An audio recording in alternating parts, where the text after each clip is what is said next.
Andy Pycroft तनाज़े से निकले और सुपर 4 मरहले में अटके। ये वो कमेंट है जिससे हम अपने इस सेगमेंट का आगाज़ कर रहे हैं और पाकिस्तान क्रिकेट टीम को एशिया कप में दरपेश चैलेंज पर बात करेंगे।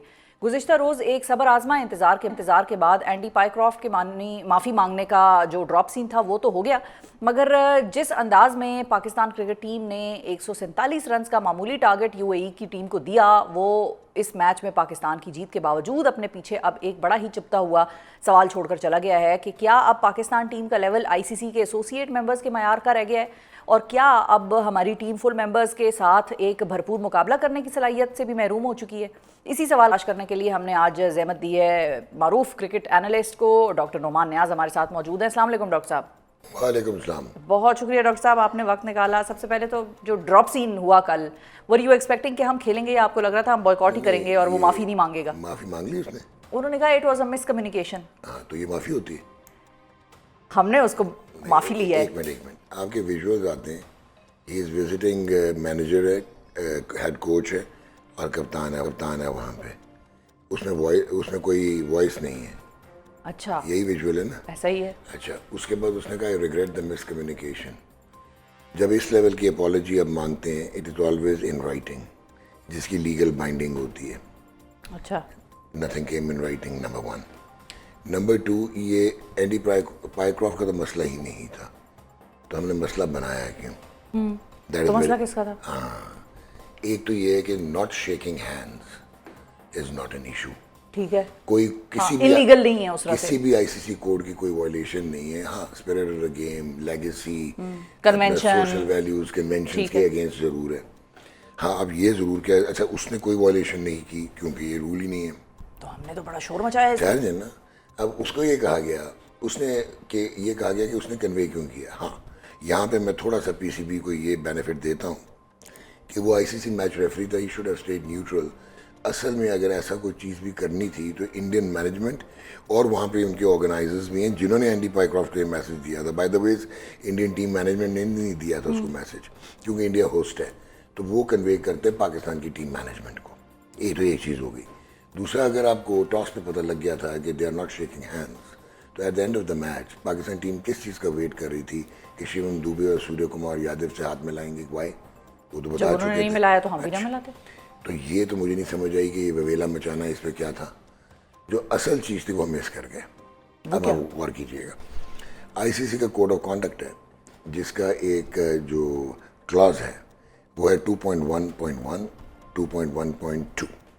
वो कहता है कि anything that hurts the spirit of the game, to demean and disrespect the opposition, ठीक अच्छा। है, and to create negative atmosphere in the match, ये पनिशेबल ऑफेंसेस हैं। ठीक है। तो मैंने तो कभी भारतीय जनता पार्टी का मैंने तो जलसा अटेंड नहीं किया था, लेकिन उस दिन मुझे इतफाक हुआ क्योंकि सूर्य कुमार यादव तो मुझे बीजेपी के कोई लीडर लग रहे थे when he tried to integrate politics, override कराए into the game.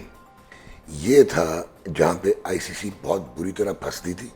And Pakistan, अगर इनको आइडिया होता, पाकिस्तान मैनेजमेंट को उसी वक्त ये काउंटर पंच देते। अच्छा, फिर उसके बाद आपने डिमांड किया कि एंडी पायक्रॉफ्ट को हटा दो, सैक कर दो, उन्होंने नहीं हटाया।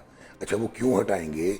ये कोई बायलैटरल सीरीज़ नहीं थी। दो मरतबा हुआ है कि उन्होंने अपना मैच रेफरी चेंज किया। इंडिया दोनों में इन्वॉल्व था।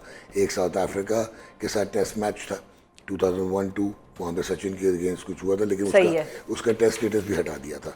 और एक monkey gate scandal Andrew Symonds का, जहाँ पे आपने पहले माइक डेनिस हटा था, फिर माइक प्रॉक्टर हटा था।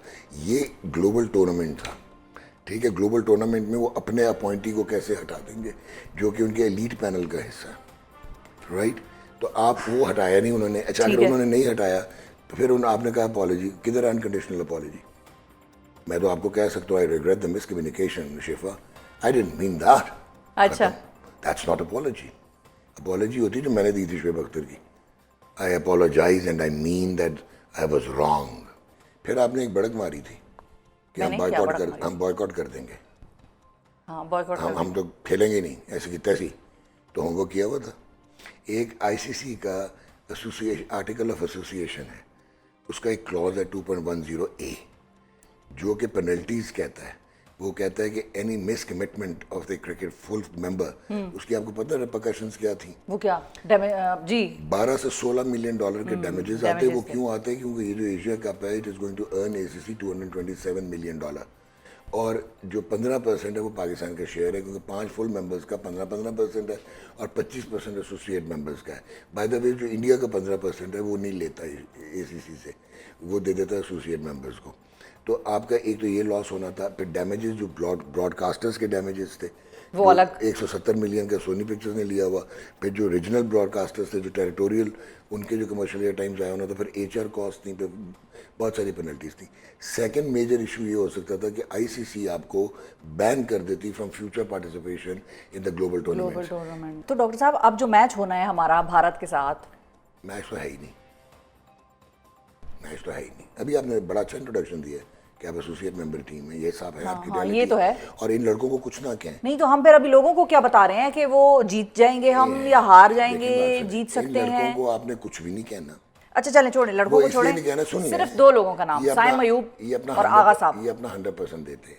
साइम अयूब दे रहे हैं 100%। साइम अयूब का प्रॉब्लम है एटीट्यूड प्रॉब्लम। मैं आपको 6 महीने से कह रहा हूँ कि उसमें बहुत टैलेंट है, सारा कुछ है, बट उसके 44 T20 इंटरनेशनल्स हो गए हैं, 19 की 19.5 की एवरेज रह गई है, पिछली 6 इनिंग्स में 4 जीरोज हैं।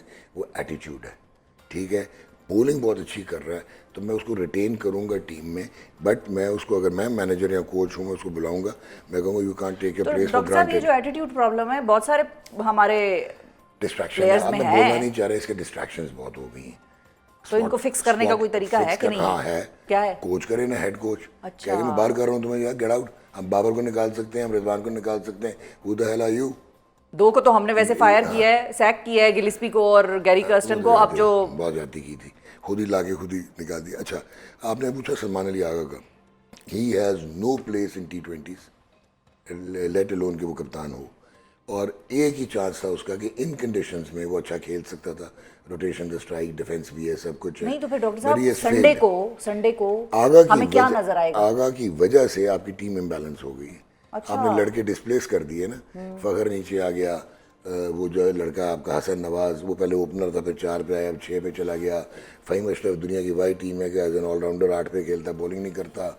आप खुशदिल शाह को खिला देते हैं, कुछ समझ से बाहर होता है, तुम कोई, they are all confuse. Sunday को हमें क्या नजर आएगा फाइनली? देखें 2% ग्राउंड में 2% चांस है, क्योंकि T20 है तो इंडिविजुअल ब्रिलियंस हो सकती है। It may well be from Shaheen Shah Afridi, may well be from Fakhar Zaman, may well be from Abrar, world class बोल रहा। तो अगर तो ये सिंगल या even Saim comes and just breaks in, because उसमें सारा कुछ है, पोटेंशियल तो सारा है उसमें, तो वो एक चांस है कि इंडिविजुअल ब्रिलियंस पे आप उनको गिरा सकें। वरना India is process driven, well होन्ड, comes from a structured pathway, और क्लिनिकल एंड साइंटिफिक वो क्रिकेट खेलते हैं, वेरी हाई ऑन स्किल। मैं इसलिए कह रहा था अपने बच्चों को कुछ ना कहें, क्योंकि ये अपना 100% देते हैं, पर इनका 100% मेजर टीम के अगेंस्ट 30% है। और मेरा ख्याल है यही एक आखिरी जुमला हो सकता था, इस पे मैं और कुछ नहीं बोलूंगी। डॉक्टर नोमान नियाज हमारे साथ मौजूद हैं। जो हम अपना 100% देते हैं वो इंडिया के अगेंस्ट हमारा 30% होता है। Sums it all up.